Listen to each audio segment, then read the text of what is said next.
Ah! Sa dami kong niluto. Dalawa lang sila kumain ng kapatid niyang babae. Kasi dumating na yung binatilyo at saka yung bunso. Yan yung priorities ko. Tuwing araw-araw yan pag may pasok. Nasunog lang. Nainis kasi ako magluto ng mga makaronya kasi nasusunog. Hindi ko makontrol yung apoy. Tapos yung nanay hindi pa dumating galing school. Yung isang kapatid nila, ay yung dalawa pala, hindi pa din. Yung college na graduating, tapos yung college na first year, yung doctor, hindi pa dumating. Yung doctor ang course, hindi pa dumating. Grabe. Kaya pala sabi niya, miya-miya daw. Masarap. Ba? Nakakatuwa naman. Ang kakain niyan, ako kasi ko nang kumain. Kasi ako mahilig masyado niyan. Kanya. Either mag-indomie ako or may kanin naman. Pero wala akong gana kumain. Masakit yung ulo ko talaga. Yung ano ko, yung parang naduduwal ako na hindi ko maintindihan. Talo ko pa yung naglilihi. Diba? May naglilihi. Hindi lang sila kumakain ng gulay. Hindi sila kumakain ng gulay. Laban. Dalawa lang sila kumain yun. Nakakatuwa. So, dahil na ang ano natin, ang pagluluto, nakakain na yun. Yan lang naman ang importante, yung dalawang yan. Yan lang talaga. Ang inaanahan ko ng pagkain ko yung araw-araw ko yung galing school. Kasi yung nanay, hindi naman kumakain yung nanay ng ganitong oras pagdating. Tsaka hindi yung kumakain talaga as in na everyday kumakain ng ganyan ko pagkain. Gabi kakain siya galing mag-gym, galing mag-exercise, kakain siya, pero depende ko kakain siya ng niluto ko. Kapag kahapon kumain siya ng kanin, na parami yung kain niya ng kanin kasi ang niluto ko kahapon is bamya, tapos puting kanin, tapos manok. Pero hindi siya kumain ng karning manok. Ang kinain niya is karni. Yung tirang karni sa freezer. Yun yung kinain niya. So, yan. Ganyan ang buhay ko araw-araw. Gigising ka ng alas 10. Trabaho, 45 minutes to 1 hour. Pinakamahaba na yung 1 hour. Tapos, tapos 11:20, 11:30, tapos na ako mag-work. Prepared na naman ang lulutuin. Dahil kailangan ng 1. Tapos na, nakaprepare na yung food nila. Ihahain mo na yung dalawa. Minsan, pag nandyan yung tatay, silang tatlo kakain. Pero ito nagtutuwa. Maubos nila yung luto kasi. Ganyan dito. Kaya yung tisda-tisda na yan, nga. Pag sila kumain, lapag ka ng tismat, parang mantil sa atin. Yan, ganyan. Lapag mo yan sa sala nila, doon sa majilis nila. Apagan mo ng plastic. Lagyan mong plato sa tabi. Sila na mag-prepare na. Tapos yan, lapag mo yan ganito. Minsan sila na rin ang nagbubuhos. Pero ngayon ako ang nagbubuhos kasi wala yung tatay. Ganito lang. Ang dalawang magkapatid magkuya. Diba? Ito lang buhay-buhay. Ito ang kakain ko mamaya. Kasi yung pangalawang anak. Kasi magkanin ako. Ayoko nito. Gusto ko magkanin. Mag-init ako ng kanin. Chicken. Gulay. O, diba? Yan lang buhay. Hindi naman mahirap kasi ang work dito. Ayan, magluto para sa mga anak ko. Yung nga lang masakap. Mga anak ko, hindi ko napaprepare ng food. Sila ang napaprepare ko ng food. Diba?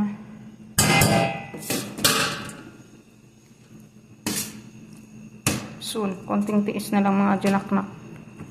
Makakapagluto din si mama ng food niya. Ito. After nito, aratihin ko yung mga hugasan ko dyan. Tapos doon, konti. Sa kabilang lababo. Tapos, Yung naglalaba ako ng puti. Paikutin ko lang, paanoin ko lang yung sawasing. Tuplok-tuplokin ko lang yung sawasing. Tapos, balikan ko, isasampay. Ganun lang. Diba? Tapos pahinga na. Tapos mamaya mga 3:30, magawa ako ng kape. Ganun. Ganun lang ang buhay. Kasimple ang life. Ganun lang kasimple. Napakasimple ng life. Napakasimple ng life.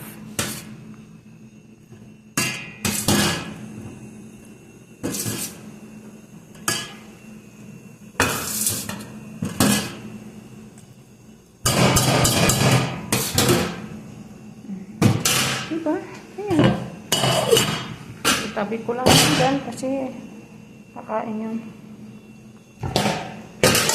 Kaya naman pala, masarap pala. Tapos maubos lang dalawa eh. Kakatuwa naman.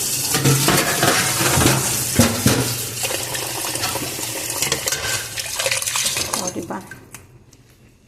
Tapos na yan, hugasan ko. Ito yung labahan ko. Ayan. Labahan ko.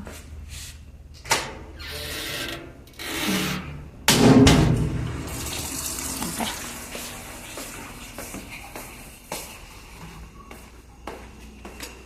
Diba? Yan lang. O, siya. Sige. Okay, kakain mo na. Kakain mo na siguro. Sige, kuha lang tayong pagkain. Initin ko lang ito sa microwave. Konting food. Katayang gulay. Kaya masarap yung gulay. Broccoli at saka cauliflower.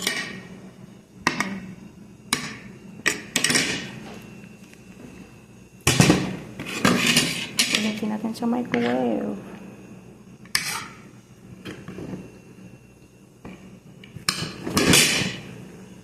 Ang saklap lang kasi ng kanin dito pag matigas, pag malamig, ang tigas.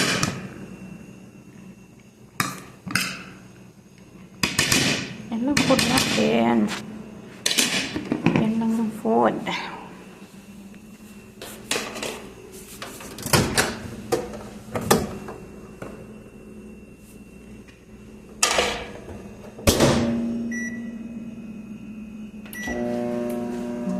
Diba? Yun lang.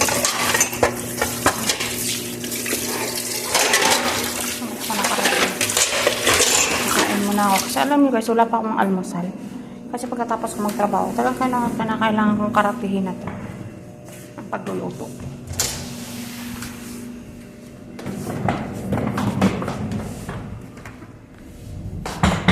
Diba? Yan. Coffee maker.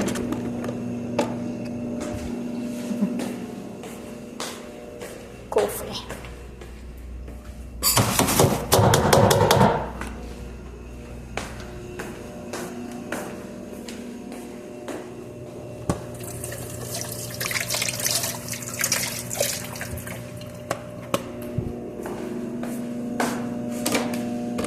At galing tong Thailand.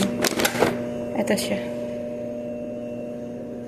Ang Thailand ba? Ay, hindi. Ito ang galing Thailand. Ito, galing Thailand. Black tea. Coffee. Okay. Okay.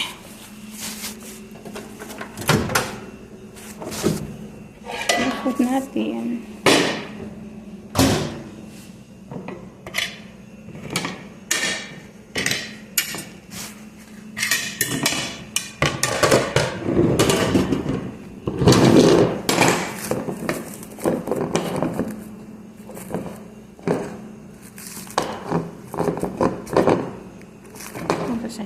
Ganyan lang siya.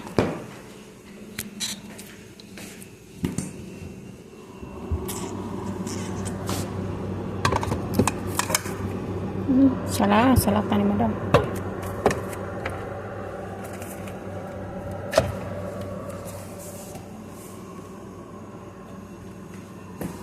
Makalat yung ref ko.